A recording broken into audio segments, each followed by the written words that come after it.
Ever since I was a kid I wanted to be famous. I'd see movie stars and rock stars with all these people snapping pictures of them and telling them how amazing they are, and I'd think, that's totally what I want. How could anyone not want all that love? It's so much love. And respect. So much respect. And you're giving something to the world through yourself. You're not being selfish with yourself, which is pretty amazing. You are your gift to the charity that is the world. People just love you. And you get to wear awesome clothes for free. It's the perfect job. Tragically, I didn't predict how much work this job could be. For instance, I opted for a career in music even though I couldn't sing. I thought they'd just auto-tune me. No way. Made me take singing lessons. That takes away a lot of your spare time. And no one just sings anymore. You have to be a dancer too.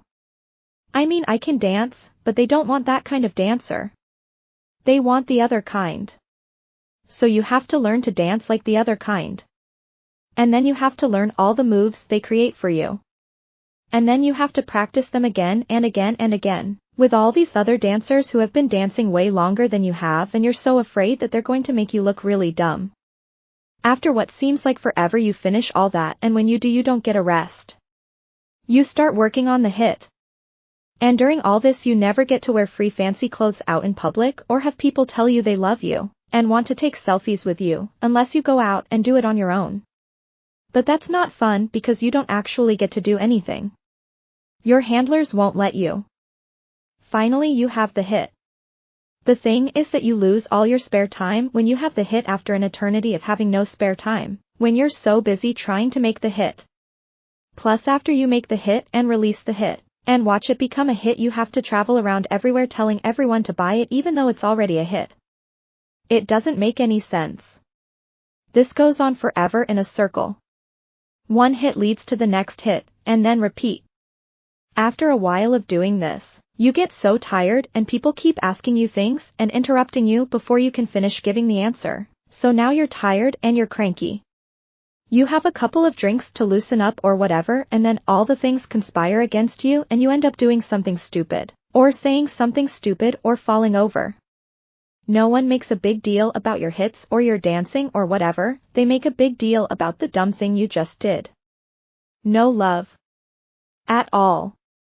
And then this keeps going on forever, over and over and over, until one day you wake up and you're like, can I quit this job? No, you can't.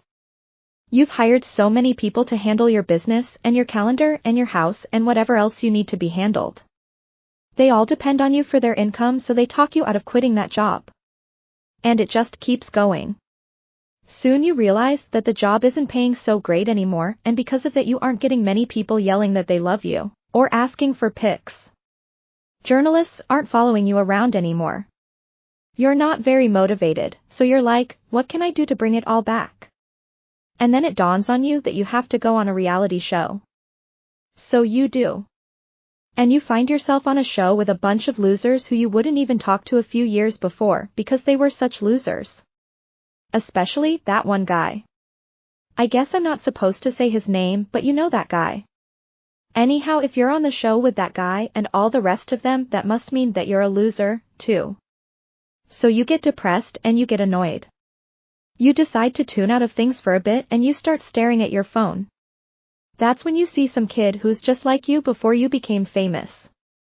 She's modeling some skirt on Instagram or whatever, or talking at their camera on YouTube, and they just get love, love, love from total strangers. Like all the time. Plus they make millions of dollars doing this. This just makes you angry. Like, why did I go to all this bother to become famous when I could have just done what they're doing? And you look around. You see the reality show set and you freak out and start screaming and tearing the whole thing apart, and when one of the other cast tries to calm you down you whack them in the head as hard as you can, and it's that guy, you know who, that one guy, and you're like, oh no. Oh great.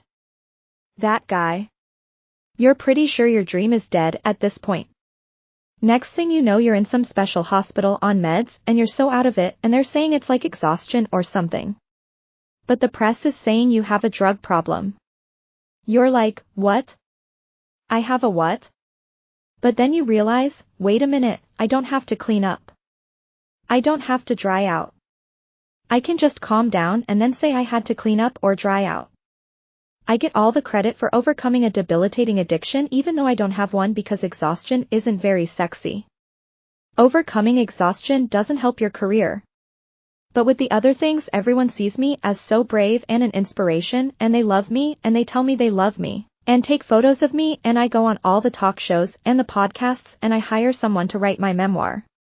It's all about how I overcame addiction, which is easy because I just make all the parts where I was exhausted into parts where I was smashed. Or whatever. And then someone tells you never overcame your addiction, baby, because you're addicted to fame and you're still famous. So you think about that for a moment and you tell that person, hey, I didn't choose to be famous. The world made me famous. I didn't ask for any of this. Don't blame me. And then you sit back and plan your comeback album. You see? That's the moral of my story. If you work hard and never give up, dreams do come true. To all the little people out there, keep on dreaming. Just keep on with it.